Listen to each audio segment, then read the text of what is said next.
ಪ್ರೀತಿಯ ವಿದ್ಯಾರ್ಥಿಗಳೇ, ಸ್ವಜ್ಞಾನ ಸಂಪನ್ಮೂಲ ಕಾರ್ಯಕ್ರಮಕ್ಕೆ ಮತ್ತೊಮ್ಮೆ ನಿಮಗೆಲ್ಲರಿಗೂ ಸ್ವಾಗತ. ಕಳೆದ ತರಗತಿಯಲ್ಲಿ 10ನೇ ತರಗತಿಯ 4ನೆಯ ಪಾಠ ಭಾಗ್ಯಶಿಲ್ಪಿಗಳು, ಈ ಪಾಠದ ಒಂದಷ್ಟು ವಿಭಾಗವನ್ನು ನಾವು ಅಧ್ಯಯನ ಮಾಡಿದ್ದೇವೆ. ಅದರ ಬಗ್ಗೆ ಚರ್ಚೆ ಮಾಡಿಕೊಂಡಿದ್ದೇವೆ, ಸ್ವಲ್ಪ ತಿಳ್ಕೊಂಡಿದ್ದೇವೆ. ಇಂದಿನ ತರಗತಿಯಲ್ಲಿ ಅದರ ಮುಂದುವರಿದ ಭಾಗವನ್ನು ನೋಡಲಿಕ್ಕಿದ್ದೇವೆ. ಭಾಗ್ಯಶಿಲ್ಪಿಗಳು ಅನ್ನುವಂತಹ ಈ ಶೀರ್ಷಿಕೆಯಡಿಯಲ್ಲಿರುವಂತಹ ವ್ಯಕ್ತಿ ಚಿತ್ರಕ್ಕೆ ಸಂಬಂಧಪಟ್ಟಂತಹ ಈ ಪಾಠದಲ್ಲಿ ನಾಲ್ವಡಿ ಕೃಷ್ಣರಾಜ ಒಡೆಯರ ಬಗ್ಗೆ ತಿಳ್ಕೊಂಡಿದ್ದೇವೆ. ಪಠ್ಯಪುಸ್ತಕ ರಚನಾ ಸಮಿತಿಯವರು ಸಂಪಾದಿಸಿ ಈ ಪಾಠವನ್ನು ಇಲ್ಲಿ ನಿಗದಿಪಡಿಸಿದ್ದಾರೆ. ಅದರ ಒಂದಷ್ಟು ಭಾಗವನ್ನು ನಾವು ತಿಳ್ಕೊಂಡಿದ್ದೇವೆ. ನಾಲ್ವಡಿ ಕೃಷ್ಣರಾಜ ಒಡೆಯರವರು ಕರ್ನಾಟಕ ಕಂಡಂತಹ ಒಬ್ಬ ಶ್ರೇಷ್ಠ ವಿದ್ವಾಂಸ ರಾಜ. ಗಾಂಧೀಜಿಯವರಿಂದ ರಾಜಶ್ರೀ ಅಂತಲೇ ಕರೆಸಿಕೊಂಡಂತಹ ರಾಜರವರು. ಇವರ ಅಂದರೆ ನಾಲ್ವಡಿ ಕೃಷ್ಣರಾಜ ಒಡೆಯರವರು ಆಳ್ವಿಕೆಯನ್ನು ಮಾಡಿದಂತಹ ಕಾಲ 1902ರಿಂದ 1940. ಈ 38 ವರ್ಷಗಳ ಅವಧಿಯನ್ನು ಸುವರ್ಣಯುಗ ಅಂತ ಕರಿಬಹುದು ಅಂಥೇಳಿ DVG ಅವರು ಹೇಳಿದ್ದಾರೆ. ಇಂತಹ ಶ್ರೇಷ್ಠ ಚಿಂತಕ ರಾಜನಾದಂತಹ ನಾಲ್ವಡಿ ಕೃಷ್ಣರಾಜ ಒಡೆಯರ ಬಗ್ಗೆ ಕಳೆದ ತರಗತಿಯಲ್ಲಿ ನಾವು ತಿಳ್ಕೊಂಡಂತಹ ವಿಚಾರವನ್ನು ಮತ್ತೊಮ್ಮೆ ಮೆಲುಕು ಹಾಕೋಣ ವಿದ್ಯಾರ್ಥಿಗಳೇ. ನಾಲ್ವಡಿ ಕೃಷ್ಣರಾಜ ಒಡೆಯರವರು ತಮ್ಮ 10ನೇ ವಯಸ್ಸಿನಲ್ಲಿ ರಾಜನಾಗಿ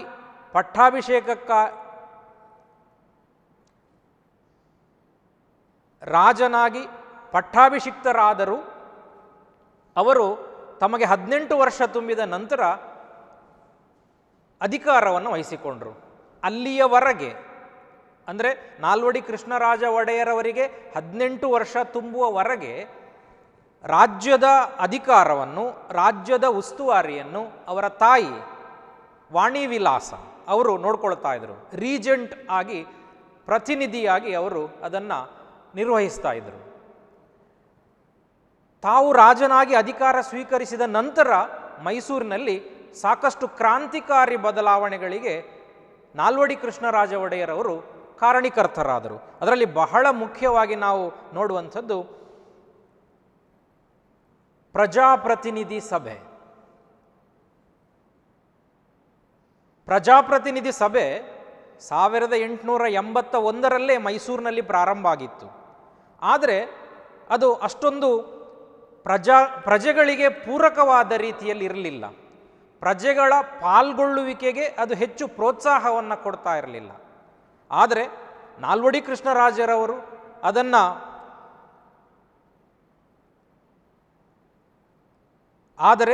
ನಾಲ್ವಡಿ ಕೃಷ್ಣರಾಜ ಒಡೆಯರವರು ಅದನ್ನು ತಮ್ಮ ಸುಪರ್ದಿಗೆ ತೆಗೆದುಕೊಂಡ ನಂತರ ಅದಕ್ಕೆ ಬೇಕಾದಂತಹ ಕಾನೂನುಗಳನ್ನು, ಕಟ್ಟಳೆಗಳನ್ನು ರಚಿಸಿ ನಿಜವಾದ ಪ್ರಜಾಪ್ರತಿನಿಧಿ ಸಭೆಯಾಗಿ ರೂಪುಗೊಳ್ಳುವ ಹಾಗೆ ಅವರು ಅದನ್ನು ಮಾಡಿದರು. ನಾಲ್ವಡಿ ಕೃಷ್ಣರಾಜ ಒಡೆಯರವರು ಅರಸು ಮನೆತನದಿಂದ ಬಂದವರಾಗಿದ್ದರೂ ಕೂಡ ಪ್ರಜೆಗಳ ಪಾಲ್ಗೊಳ್ಳುವಿಕೆ ಆಡಳಿತದಲ್ಲಿ ಇರಬೇಕು ಅನ್ನುವಂಥ ಮನೋಭಾವ ಹೊಂದಿದವರಾಗಿದ್ದರು. ಇದು ಒಂದು ವಿಚಾರ. ಇನ್ನೊಂದು ನ್ಯಾಯವಿಧಾಯಕ ಸಭೆ. ಹಿಂದಿನ ತರಗತಿಯಲ್ಲಿ ನಾವು ಅದನ್ನು ಗಮನಿಸಿದ್ದೇವೆ.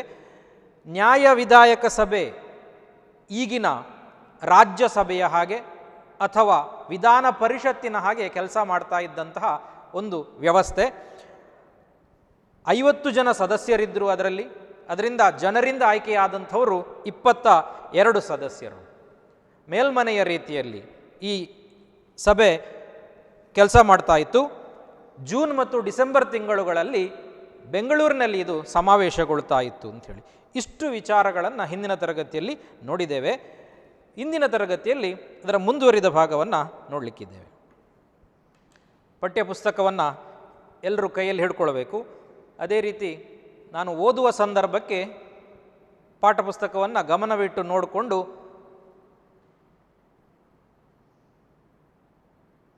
ಓದುವ ಸಂದರ್ಭಕ್ಕೆ ಪಾಠವನ್ನು ಗಮನವಿಟ್ಟು ನೋಡಬೇಕು.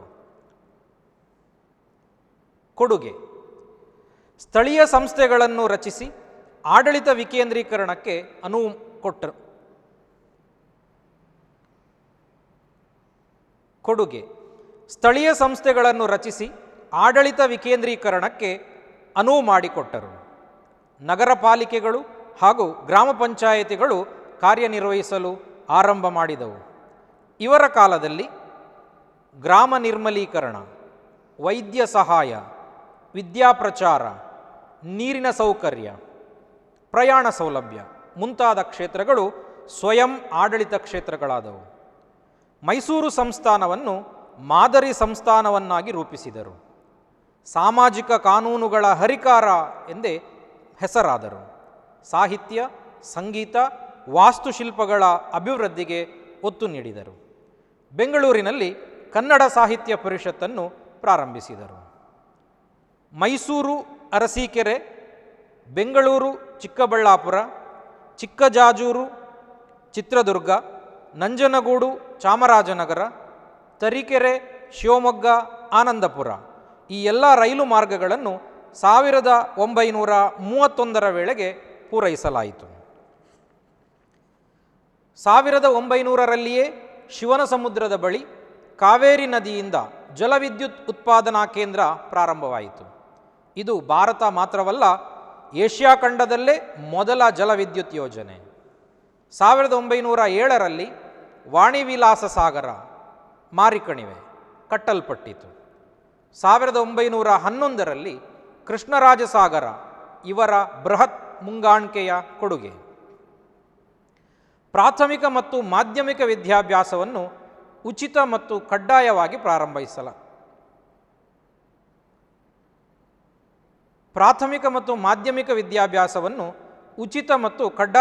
ಪ್ರಾರಂಭಿಸಲಾಯಿತು. ನಾಡಿನಲ್ಲೇ ಮೊಟ್ಟ ಮೊದಲ ವಿಶ್ವವಿದ್ಯಾನಿಲಯವಾದ ಮೈಸೂರು ವಿಶ್ವವಿದ್ಯಾನಿಲಯವನ್ನು ಸ್ಥಾಪಿಸಿದ ಕೀರ್ತಿ ನಾಲ್ವಡಿಯವರಿಗೆ ಸಲ್ಲುತ್ತದೆ. 270 ಉಚಿತ ಆಸ್ಪತ್ರೆಗಳು ಕಾರ್ಯಾರಂಭ ಮಾಡಿದವು. ವಾಣಿಜ್ಯ ಕ್ಷೇತ್ರದಲ್ಲಿ ಮೈಸೂರು ಬ್ಯಾಂಕಿನ ಸ್ಥಾಪನೆ ಆರ್ಥಿಕ ಅಭಿವೃದ್ಧಿಯ ಸಂಕೇತ. 1906ರಲ್ಲಿ ಸಹಕಾರಿ ಸಂಘಗಳನ್ನು ಸ್ಥಾಪಿಸಲಾಯಿತು.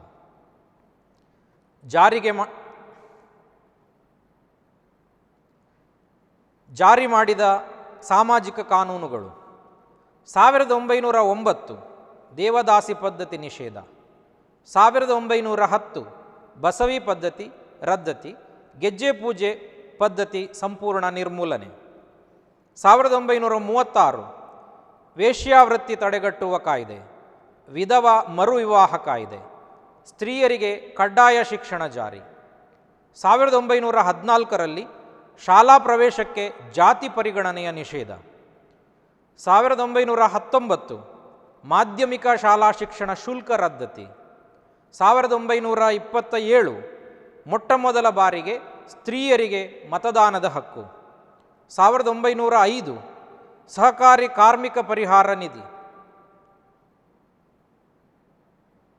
1905 ಸಹಕಾರಿ ಕಾರ್ಮಿಕ ಪರಿಹಾರ ಕಾಯ್ದೆ, 1913 ಮೈಸೂರು ಗ್ರಾಮ ನ್ಯಾಯಾಲಯ ಕಾಯ್ದೆ, 1918 ಗ್ರಾಮ ಪಂಚಾಯಿತಿಗಳ ಕಾಯ್ದೆಗಳನ್ನು ಜಾರಿಗೆ ತಂದು ನಾಡಿನ ಅಭಿವೃದ್ಧಿಗೆ ಶ್ರಮಿಸಿದ್ದಾರೆ. ಹೀಗೆ ಇಲ್ಲಿ ಹೇಳಿರುವಂಥ ವಿಚಾರಗಳಷ್ಟೇ ಅಲ್ಲದೆ ಬಹಳಷ್ಟು ಕ್ಷೇತ್ರಗಳಲ್ಲಿ ನಾಲ್ವಡಿ ಕೃಷ್ಣರಾಜ ಒಡೆಯರವರು ಸಾಧನೆಗಳನ್ನು ಮಾಡಿದ್ದಾರೆ. ಈಗ ನೀವೆಲ್ಲ ಈ ಭಾಗವನ್ನು ಮತ್ತೊಮ್ಮೆ ಗಮನ ಇಟ್ಟು ಈ ಪಾಠವನ್ನು ಕೇಳಿದ ನಂತರ ಮತ್ತೊಮ್ಮೆ ಗಮನವಿಟ್ಟು ಈ ಪಾಠ ಭಾಗವನ್ನು ಓದಿಕೊಳ್ಳಿ.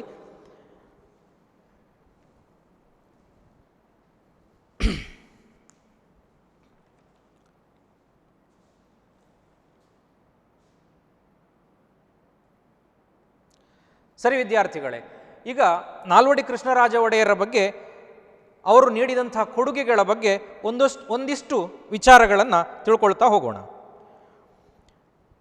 ಸ್ಥಳೀಯ ಸಂಸ್ಥೆಗಳನ್ನು ರಚಿಸಿ ಆಡಳಿತ ವಿಕೇಂದ್ರೀಕರಣಕ್ಕೆ ಅನುವು ಮಾಡಿಕೊಟ್ರು. ಆಡಳಿತ ಕೇಂದ್ರೀಕರಣ ಅಂದರೆ ಅಧಿಕಾರ ಒಂದೇ ಕಡೆ ಕೇಂದ್ರೀಕೃತ ಆಗಿರುವುದು. ರಾಜನ ಪ್ರಭುತ್ವ ಇದ್ದಂತಹ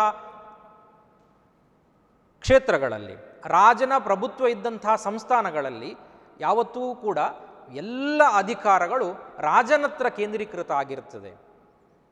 ಆದರೆ ನಾಲ್ವಡಿ ಕೃಷ್ಣರಾಜ ಒಡೆಯರವರು ಈ ಅಧಿಕಾರವನ್ನು ತಮ್ಮ ಕೈಯಲ್ಲಿ ಇಟ್ಟುಕೊಳ್ಳುವುದಕ್ಕೆ ವಿರೋಧವನ್ನು ವ್ಯಕ್ತಪಡಿಸಿದವರು. ನಾಲ್ವಡಿ ಕೃಷ್ಣರಾಜ ಒಡೆಯರವರು ಅಧಿಕಾರವನ್ನು ಸ್ಥಳೀಯ ಸಂಸ್ಥೆಗಳಿಗೆ ವಿಕೇಂದ್ರೀಕರಣ ಹಂಚುವಂತಹ ಕೆಲಸವನ್ನು ಮಾಡಿದ್ದಾರೆ. ನಗರ ಪಾಲಿಕೆಗಳು ಮತ್ತು ಗ್ರಾಮ ಪಂಚಾಯತಿಗಳು ಕಾರ್ಯನಿರ್ವಹಿಸಲು ಆರಂಭ ಮಾಡಿದವು. ಸಣ್ಣ ಸಣ್ಣ ಹಳ್ಳಿಗಳಿಗೂ ಕೂಡ ಪಟ್ಟಣಗಳಲ್ಲಿ ಪಟ್ಟಣ ಪಂಚಾಯಿತಿ, ನಗರಸಭೆಗಳನ್ನು ರಚಿಸಿದರು, ಹಳ್ಳಿಗಳಲ್ಲಿ ಗ್ರಾಮ ಪಂಚಾಯಿತಿಗಳನ್ನು ರಚಿಸಿದರು. ಈ ಮೂಲಕ ಆಯಾಯ ಸ್ಥಳೀಯ ಸಮಸ್ಯೆಗಳನ್ನು, ಸ್ಥಳೀಯ ಬೇಡಿಕೆಗಳನ್ನು ಸ್ಥಳೀಯರೇ ಚರ್ಚಿಸಿ ನಿರ್ಧರಿಸಿ ಅದನ್ನು ಸರಿಪಡಿಸಿಕೊಳ್ಳುವಂಥ ಒಂದು ಜವಾಬ್ದಾರಿಯನ್ನು ಆಯಾಯ ಹಳ್ಳಿಗಳಿಗೆ, ನಗರಗಳಿಗೆ ಕೊಟ್ಟು ಆಡಳಿತ ವಿಕೇಂದ್ರೀಕರಣವನ್ನು ಮಾಡಿದರು. ಇವರ ಕಾಲದಲ್ಲಿ ಗ್ರಾಮ ನಿರ್ಮಲೀಕರಣ, ವೈದ್ಯ ಸಹಾಯ, ವಿದ್ಯಾಪ್ರಚಾರ, ನೀರಿನ ಸೌಕರ್ಯ, ಪ್ರಯಾಣ ಸೌಲಭ್ಯ ಮುಂತಾದ ಕ್ಷೇತ್ರಗಳು ಸ್ವಯಂ ಆಡಳಿತ ಕ್ಷೇತ್ರಗಳಾದವು. ಅಂದರೆ ಈ 5 ವಿಭಾಗಗಳಿಗೆ ಗ್ರಾಮ ನಿರ್ಮಲೀಕರಣ, ಗ್ರಾಮದ ಸ್ವಚ್ಛತೆ, ಈಗಿನ ಸ್ವಚ್ಛ ಭಾರತ ಅಭಿಯಾನದ ಚಿಂತನೆ ಅದರಲ್ಲಿ ನಾವು ಕಾಣಬಹುದು. ಆ ಕಾಲಕ್ಕೆ ನಾಲ್ವಡಿ ಕೃಷ್ಣರಾಜ ಒಡೆಯರವರು ಸ್ವಚ್ಛತೆಗೆ ಹೆಚ್ಚು ಪ್ರಾಮುಖ್ಯತೆಯನ್ನು ಕೊಟ್ಟು ಪ್ರತಿ ಗ್ರಾಮದಲ್ಲಿಯೂ ಗ್ರಾಮ ನಿರ್ಮಲೀಕರಣ ಇಲಾಖೆಯೇ ಇರುವ ಹಾಗೆ ಅವರು ನೋಡಿಕೊಂಡರು. ವೈದ್ಯ ಸಹಾಯ ಇವತ್ತಿನ ಆರೋಗ್ಯ ಇಲಾಖೆ ಇದ್ದ ಹಾಗೆ. ಅವರ ತಂದೆಯವರು ಕೂಡ ಡಿಪ್ಟೀರಿಯಾ ಕಾಯಿಲೆಯಿಂದ ತೀರಿಕೊಂಡಿದ್ದರು. ಅದೇ ರೀತಿ ಅವರ ಸಹೋದರಿ ಕ್ಷಯ ರೋಗದಿಂದ ತೀರಿಕೊಂಡರಂತೆ. ಈ ಕಾರಣಕ್ಕಾಗಿ ಆರೋಗ್ಯ ಕ್ಷೇತ್ರದಲ್ಲಿ ಹೆಚ್ಚು ಬದಲಾವಣೆಯನ್ನು ತರುವಂಥ ಒಂದು ಪ್ರಯತ್ನವನ್ನು ಮಾಡಿದರು. ಅದಕ್ಕೋಸ್ಕರ ಪ್ರತ್ಯೇಕ ಇಲಾಖೆಯನ್ನು, ವೈದ್ಯ ಸಹಾಯ ಎನ್ನುವಂಥ ಪ್ರತ್ಯೇಕ ಇಲಾಖೆಯನ್ನು ಅವರು ರಚಿಸಿದರು. ಹಾಗೆ ವಿದ್ಯಾಪ್ರಚಾರ, ಶಿಕ್ಷಣಕ್ಕೆ ಅವರು ಕೊಟ್ಟಂತಹ ಕೊಡುಗೆಗಳನ್ನು ನಾವು ಲೆಕ್ಕ ಮಾಡಲಿಕ್ಕೆ ಸಾಧ್ಯ ಇಲ್ಲ.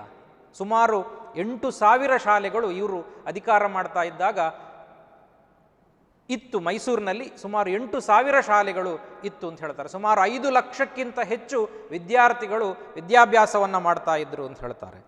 ಹಾಗಾಗಿ ಸ್ವತಃ ಇವರು ಕೂಡ ಒಬ್ಬ ಒಳ್ಳೆಯ ಶಿಕ್ಷಣವನ್ನು ಪಡೆದಂಥ ವ್ಯಕ್ತಿ. ಸಂಸ್ಕೃತ ಭಾಷೆಯಲ್ಲಿ, ಕನ್ನಡ ಭಾಷೆಯಲ್ಲಿ, ಉರ್ದು ಭಾಷೆಯಲ್ಲಿ, ಪಾರ್ಸಿ ಭಾಷೆಯಲ್ಲಿ, ಪಾಶ್ಚಾತ್ಯ ಭಾಷೆಗಳಲ್ಲಿಯೂ ಕೂಡ ಅವರಿಗೆ ಪಾಂಡಿತ್ಯ ಇತ್ತು. ಹಾಗಾಗಿ ಶಿಕ್ಷಣದ ಶಕ್ತಿ ಏನು ಅಂತ ನಾಲ್ವಡಿ ಕೃಷ್ಣರಾಜ ಒಡೆಯರ್ ಅವರಿಗೆ ಗೊತ್ತಿತ್ತು. ಆ ಕಾರಣಕ್ಕಾಗಿ ಅವರ ಕ್ಷೇತ್ರದಲ್ಲಿ, ಅವರ ಸಂಸ್ಥಾನದಲ್ಲಿ ಹೆಚ್ಚು ಶಾಲೆಗಳನ್ನು ತೆರೆಯುವುದರ ಕಡೆಗೆ ಅವರು ಗಮನ ಹರಿಸಿದರು. ಅದಕ್ಕೋಸ್ಕರ ಪ್ರತ್ಯೇಕ ಇಲಾಖೆಯನ್ನು, ವಿದ್ಯಾಪ್ರಚಾರ ಅಂಥೇಳಿ ಪ್ರತ್ಯೇಕ ಇಲಾಖೆಯನ್ನು ಅವರು ರಚನೆ ಮಾಡಿದರು. ಹಾಗೆ ನೀರಿನ ಸೌಕರ್ಯ, ಆರೋಗ್ಯದ ದೃಷ್ಟಿಯಿಂದಲೂ ಕೃಷಿಯ ದೃಷ್ಟಿಯಿಂದಲೂ, ಎರಡೂ ದೃಷ್ಟಿಯಿಂದಲೂ ಕೂಡ ಪ್ರತಿ ಹಳ್ಳಿಗೂ ನೀರಿನ ವ್ಯವಸ್ಥೆಯನ್ನು ಮಾಡುವಂತಹ ಒಂದು ಪ್ರತ್ಯೇಕ ಇಲಾಖೆಯನ್ನು ಅವರು ರಚಿಸಿದರು. ಅದೇ ರೀತಿ ಪ್ರಯಾಣ ಸೌಲಭ್ಯ, ರಸ್ತೆ ಮಾರ್ಗಗಳನ್ನು ಹಾಗೂ ರೈಲು ಮಾರ್ಗಗಳನ್ನು, ಪ್ರಯಾಣಕ್ಕಾಗಿ ರಸ್ತೆ ಮಾರ್ಗಗಳನ್ನು ಅವರ ಸಾಮ್ರಾಜ್ಯದಲ್ಲಿ ಮುಖ್ಯವಾಗಿ ತುಮಕೂರು, ಚಿತ್ರದುರ್ಗ, ಬೆಂಗಳೂರು, ಮೈಸೂರು ಈ ಎಲ್ಲ ಭಾಗಗಳಲ್ಲಿ ಸುಮಾರು 200 ಕಿಲೋಮೀಟರ್ಗಳಿಗಿಂತಲೂ ಹೆಚ್ಚು ರಸ್ತೆಗಳನ್ನು ನಿರ್ಮಾಣ ಮಾಡುವುದರ ಮೂಲಕ ಜನರ ಸಂಪರ್ಕಕ್ಕೆ ಸುಲಭ ಆಗುವ ಹಾಗೆ ಅವರು ನೋಡಿಕೊಂಡರು. ಮಾತ್ರ ಅಲ್ಲ, ಮುಂದೆ ನೋಡಿ, ಮೈಸೂರು ಅರಸೀಕೆರೆ, ಬೆಂಗಳೂರು ಚಿಕ್ಕಬಳ್ಳಾಪುರ, ಚಿಕ್ಕಜಾಜೂರು ಚಿತ್ರದುರ್ಗ, ನಂಜನಗೂಡು ಚಾಮರಾಜನಗರ, ತರೀಕೆರೆ ಶಿವಮೊಗ್ಗ, ಆನಂದಪುರ ಈ ಭಾಗಗಳಲ್ಲಿ ರೈಲು ಮಾರ್ಗಗಳ ನಿರ್ಮಾಣವನ್ನು ಕೂಡ ಅವರು ಮಾಡಿದರು. ಹಾಗಾಗಿ ಪ್ರಯಾಣ ಸೌಲಭ್ಯಕ್ಕಾಗಿ ಹೆಚ್ಚು ಒತ್ತನ್ನು ಕೊಟ್ಟರು, ಪ್ರಾಶಸ್ತ್ಯವನ್ನು ಕೊಟ್ಟರು. ಅದಕ್ಕೆ ಪ್ರತ್ಯೇಕ ಇಲಾಖೆಯನ್ನು ಅವರು ರಚಿಸಿದರು. ಇಡೀ ಮೈಸೂರು ಸಂಸ್ಥಾನವನ್ನು ಮಾದರಿ ಸಂಸ್ಥಾನವನ್ನಾಗಿ ರಚಿಸುವುದರ ಕಡೆಗೆ ಅವರು ಗಮನ ಹರಿಸಿದರು. ಅವರು ರಾಜ್ಯಭಾರ ಮಾಡ್ತಾ ಇದ್ದಂತಹ ಕಾಲದಲ್ಲಿ ಪ್ರಪಂಚದ ಕೆಲವು ಮಾದರಿ ಸಂಸ್ಥಾನಗಳಲ್ಲಿ ಮೈಸೂರು ಕೂಡ ಒಂದು ಅಂಥೇಳಿ ಗುರುತಿಸುವ ಮಟ್ಟಕ್ಕೆ ಮೈಸೂರಿನ ಅಭಿವೃದ್ಧಿ ಆ ಕಾಲಕ್ಕೆ ಆಯಿತು. ವಿದೇಶಗಳಿಂದ ಮೈಸೂರಿನ ಅಭಿವೃದ್ಧಿಯ ವಿಚಾರಗಳನ್ನು ನೋಡಲಿಕ್ಕೆ ಜನರು ಬರ್ತಾ ಇದ್ದರು ಅಂಥೇಳಿ ಆಗಿನ ಕಾಲದಲ್ಲಿ ಬರೆದಂತಹ ಕೆಲವು ಉಲ್ಲೇಖಗಳಲ್ಲಿ ಸಿಗ್ತದೆ. ಮೊದಲ ಬಾರಿಗೆ ಮೈಸೂರಿಗೆ ಕಾರನ್ನು ತಗೊಂಡು ಬಂದರು. ದೆಹಲಿಯಿಂದ ಹೋಗಿ ಕರ್ನಾಟಕಕ್ಕೆ ಮೊದಲ ಕಾರ್ ಬಂದದ್ದು ಮೈಸೂರು ಒಡೆಯರ್ ಅವರಿಗೆ ಅಂಥೇಳಿ ನಮಗೆ ದಾಖಲೆಯಿಂದ ತಿಳಿದು ಬರ್ತದೆ. ಇನ್ನು ಅವರು ನೀರಾವರಿ, ಶಿಕ್ಷಣ ಮತ್ತು ವಾಣಿಜ್ಯ ಕ್ಷೇತ್ರಕ್ಕೆ ಕೊಟ್ಟಂತಹ ಕೊಡುಗೆಗಳನ್ನು ನಾವು ನೋಡುವುದಾದರೆ 1900ರಲ್ಲಿಯೇ ಶಿವನ ಸಮುದ್ರದ ಬಳಿ ಕಾವೇರಿ ನದಿಯಿಂದ ಜಲವಿದ್ಯುತ್ ಉತ್ಪಾದನಾ ಕೇಂದ್ರ ಪ್ರಾರಂಭವಾಯಿತು.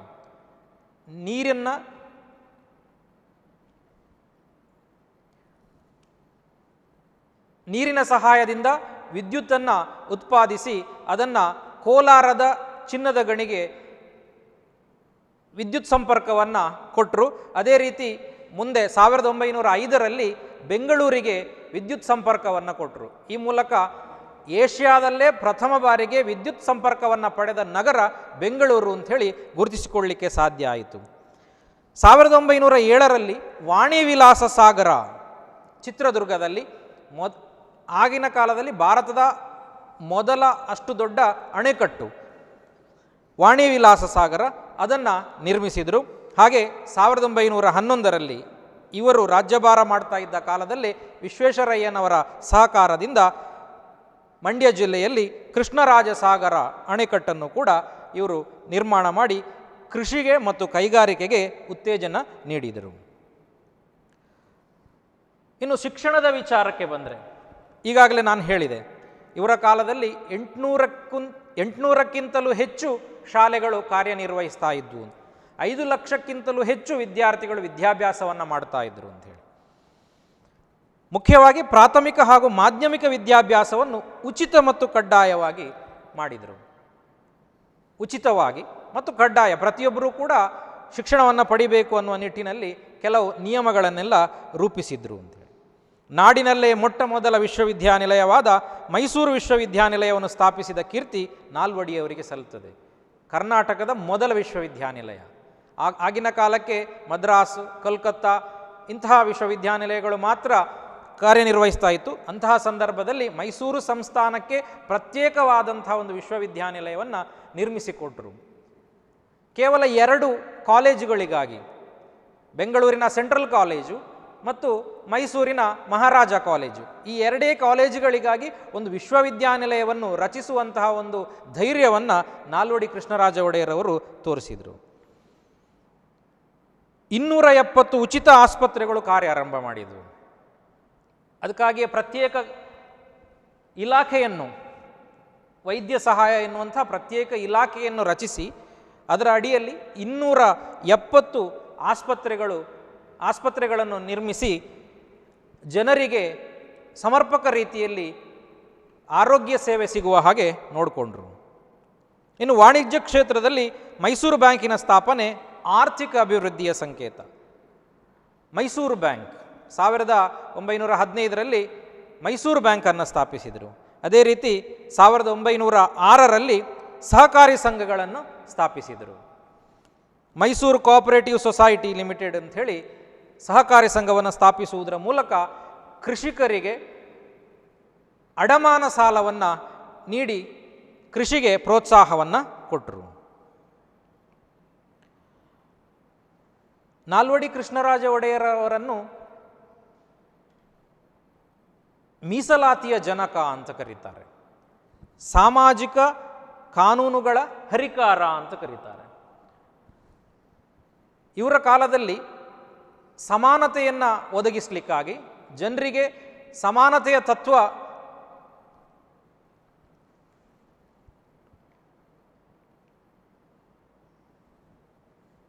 ನಾಲ್ವಡಿ ಕೃಷ್ಣರಾಜ ಒಡೆಯರವರನ್ನು ಸಾಮಾಜಿಕ ಕಾನೂನುಗಳ ಹರಿಕಾರ ಅಂತ ಕರೀತಾರೆ, ಮೀಸಲಾತಿಯ ಜನಕ ಅಂತ ಕರೀತಾರೆ.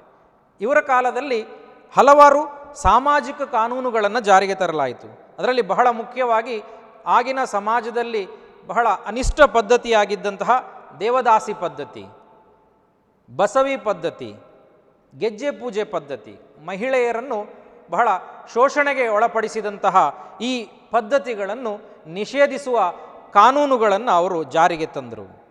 ಅದೇ ರೀತಿ 1936ರಲ್ಲಿ ವೇಶ್ಯಾವೃತ್ತಿ ತಡೆಗಟ್ಟುವ ಕಾಯ್ದೆಯನ್ನು ಕೂಡ ಜಾರಿಗೆ ತಂದರು. ಇನ್ನು ಬಾಲ್ಯ ವಿವಾಹಕ್ಕೆ ಸಂಬಂಧಿಸಿದಂತೆ ಬಹಳ ಕಠಿಣವಾದಂಥ ಕಾನೂನುಗಳನ್ನು ಜಾರಿಗೆ ತರುವಲ್ಲಿ ನಾಲ್ವಡಿ ಕೃಷ್ಣರಾಜ ಒಡೆಯರವರು ಶ್ರಮಿಸಿದರು. ಮುಖ್ಯವಾಗಿ ಆಗಿನ ಕಾಲಕ್ಕೆ ಬಹಳ ಸಣ್ಣ ಪ್ರಾಯದ ಮಕ್ಕಳಿಗೆ ವಿವಾಹವನ್ನು ಮಾಡುವಂತಹ ಪದ್ಧತಿ ಇತ್ತು.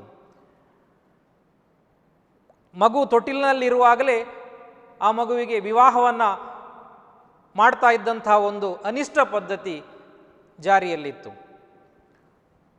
ನಾಲ್ವಡಿ ಕೃಷ್ಣರಾಜ ಒಡೆಯರವರು ಈ ಒಂದು ಪದ್ಧತಿಯ ತೊಂದರೆಗಳನ್ನು ಗ್ರಹಿಸಿಕೊಂಡು ಬಾಲ್ಯ ವಿವಾಹವನ್ನು ನಿರ್ಮೂಲನೆ ಮಾಡಲಿಕ್ಕಾಗಿ 8 ವರ್ಷಕ್ಕಿಂತ ಸಣ್ಣ ಪ್ರಾಯದ ಮಕ್ಕಳಿಗೆ ವಿವಾಹವನ್ನು ಮಾಡಬಾರದು ಅನ್ನುವ ಕಾನೂನನ್ನು ಜಾರಿಗೆ ತಂದರು.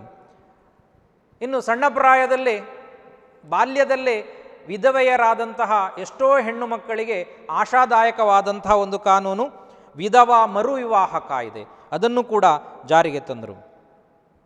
ಸ್ತ್ರೀಯರಿಗೆ ಶಿಕ್ಷಣವನ್ನು ಕಡ್ಡಾಯವಾಗಿ ಜಾರಿಗೆ ತಂದುವಂತಹ ಕಾನೂನುಗಳನ್ನು ಪ್ರಾರಂಭಿಸಿದರು. ಹಾಗೆ 1914ರಲ್ಲಿ ಶಾಲಾ ಪ್ರವೇಶಕ್ಕೆ ಜಾತಿ ಪರಿಗಣನೆಯ ನಿಷೇಧ. ಈ ಕಾರಣಕ್ಕಾಗಿ ನಾಲ್ವಡಿ ಕೃಷ್ಣರಾಜ ಒಡೆಯರವರನ್ನು ಮೀಸಲಾತಿಯ ಜನಕ ಅಂತ ಕರೀತಾ ಇದ್ರು. ಸರ್ಕಾರಿ ಹುದ್ದೆಗಳಲ್ಲಿ 50% ಮೀಸಲಾತಿಯನ್ನು ತಂದು ಸಮಾಜದಲ್ಲಿ ಶೋಷಿತ ವರ್ಗದವರಿಗೂ ಕೂಡ ಉತ್ತಮ ವ್ಯವಸ್ಥೆ, ಉತ್ತಮ ಸೌಲಭ್ಯವನ್ನು ಕೊಡುವುದರ ಮೂಲಕ ಅವರ ಜೀವನದಲ್ಲಿಯೂ ಕೂಡ ಬೆಳಗುವಂತಹ ಕಾರ್ಯಕ್ರಮಗಳನ್ನು ಅವರು ಜಾರಿಗೆ ತಂದರು. 1919ರಲ್ಲಿ ಮಾಧ್ಯಮಿಕ ಶಾಲಾ ಶಿಕ್ಷಣ ಶುಲ್ಕ ರದ್ದತಿ. ಮಾಧ್ಯಮಿಕ ಶಾಲೆಗೆ ಇದ್ದಂಥ ಶುಲ್ಕದಲ್ಲಿ ಅದನ್ನು ರದ್ದು ಮಾಡಿದರು. 1927ರಲ್ಲಿ ಮೊಟ್ಟ ಮೊದಲ ಬಾರಿಗೆ ಸ್ತ್ರೀಯರಿಗೆ ಮತದಾನದ ಹಕ್ಕನ್ನು ಕೂಡ ನೀಡಿದರು. 1905ರಲ್ಲಿ ಸಹಕಾರಿ ಕಾರ್ಮಿಕ ಪರಿಹಾರ ಕಾಯ್ದೆ. ಅವರ ಸಂಸ್ಥಾನದಲ್ಲಿ ಸಾಕಷ್ಟು ಕೈಗಾರಿಕೆಗಳು ಪ್ರಾರಂಭವಾದ ಮೇಲೆ ಅವರ ಪ್ರತಿನಿಧಿಗಳಿಗೂ ಅವಕಾಶ ಸಿಗುವ ಹಾಗೆ ಪ್ರಜಾಪ್ರತಿನಿಧಿ ಸಭೆಯಲ್ಲಿ ಅವಕಾಶವನ್ನು ಮಾಡಿಕೊಟ್ಟರು. ಅದೇ ರೀತಿ ಏನಾದರೂ ಕಾರ್ಮಿಕರಿಗೆ ತೊಂದರೆ ಆದಾಗ ಅವರಿಗೆ ಪರಿಹಾರವನ್ನು ಕೊಡಲಿಕ್ಕೆ, ಅವರ ಕುಟುಂಬಕ್ಕೆ ಮತ್ತೆ ಮುಂದಿನ ಜೀವನವನ್ನು ನಡೆಸಲಿಕ್ಕೆ ಸಹಕಾರಿ ಆಗುವ ಹಾಗೆ ಆರ್ಥಿಕ ಸಹಾಯವನ್ನು ನೀಡುವಂತಹ ಸಹಕಾರಿ ಕಾರ್ಮಿಕ ಪರಿಹಾರ ಕಾಯ್ದೆಯನ್ನು ಜಾರಿಗೆ ತಂದರು. ಹಾಗೆ ಮೈಸೂರು ಗ್ರಾಮ ನ್ಯಾಯಾಲಯ ಕಾಯ್ದೆ. ಸಮಸ್ಯೆಗೆ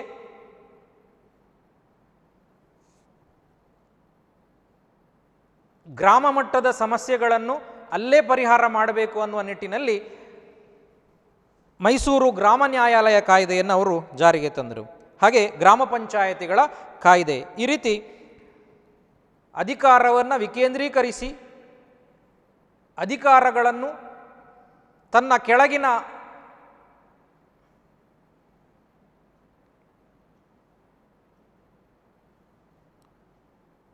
ಅಧಿಕಾರವನ್ನು ತನ್ನ ಕೆಳಗಿನ ಪ್ರತಿನಿಧಿಗಳಿಗೆ ಹಂಚಿ ಆ ಮೂಲಕ ಪ್ರಜೆಗಳು ಕೂಡ ಆಡಳಿತದಲ್ಲಿ ಭಾಗವಹಿಸಲಿಕ್ಕೆ ಪ್ರೋತ್ಸಾಹವನ್ನು ಕೊಡುವುದರ ಮೂಲಕ ಒಬ್ಬ ಕ್ರಾಂತಿಕಾರಿ ರಾಜ ಅನ್ನುವಂತಹ ನಿಟ್ಟಿನಲ್ಲಿ ಅವರು ವಿಶೇಷವಾಗಿ ಗುರುತಿಸಲ್ಪಡ್ತಾರೆ.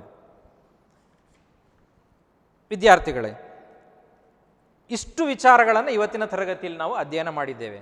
ನಾಲ್ವಡಿ ಕೃಷ್ಣರಾಜ ಒಡೆಯರವರ ಜೀವನವನ್ನು ತಿಳಿದುಕೊಂಡು ಅವರ ಸಾಧನೆಗಳನ್ನು ಇಂದಿನ ತರಗತಿಯಲ್ಲಿ ನಾವು ತಿಳ್ಕೊಂಡಿದ್ದೇವೆ. ಪ್ರಜಾಪ್ರತಿನಿಧಿ ಸಭೆ, ನ್ಯಾಯ ವಿಧಾಯಕ ಸಭೆ ಇವೆರಡು ಹಿಂದಿನ ತರಗತಿಯಲ್ಲಿ ನಾವು ಕಲಿತಂತಹ ವಿಚಾರಗಳಾದರೆ, ಇವತ್ತಿನ ತರಗತಿಯಲ್ಲಿ ಅವರ ಕೊಡುಗೆಗಳನ್ನು, ಮುಖ್ಯವಾಗಿ ಆಡಳಿತ ಕ್ಷೇತ್ರಕ್ಕೆ ಅವರು ಕೊಟ್ಟಂತಹ ಕೊಡುಗೆ, ಹಾಗೆ ನೀರಾವರಿ ಕ್ಷೇತ್ರಕ್ಕೆ, ಶಿಕ್ಷಣ ಕ್ಷೇತ್ರಕ್ಕೆ, ವಾಣಿಜ್ಯ ಕ್ಷೇತ್ರಕ್ಕೆ ಅವರು ಕೊಟ್ಟಂತಹ ಕೊಡುಗೆ, ಅದೇ ರೀತಿ ಹಲವು ಕಾನೂನುಗಳನ್ನು ಜಾರಿಗೆ ತರುವುದರ ಮೂಲಕ ಸಾಮಾಜಿಕ ಕಾನೂನುಗಳ ಹರಿಕಾರ ಅಂಥೇಳಿ ಗುರುತಿಸಿಕೊಂಡ್ರು ಅಂತ ತಿಳ್ಕೊಂಡಿದ್ದೇವೆ. ಮುಂದಿನ ತರಗತಿಯಲ್ಲಿ ಭೇಟಿಯಾಗೋಣ. ನಮಸ್ಕಾರ.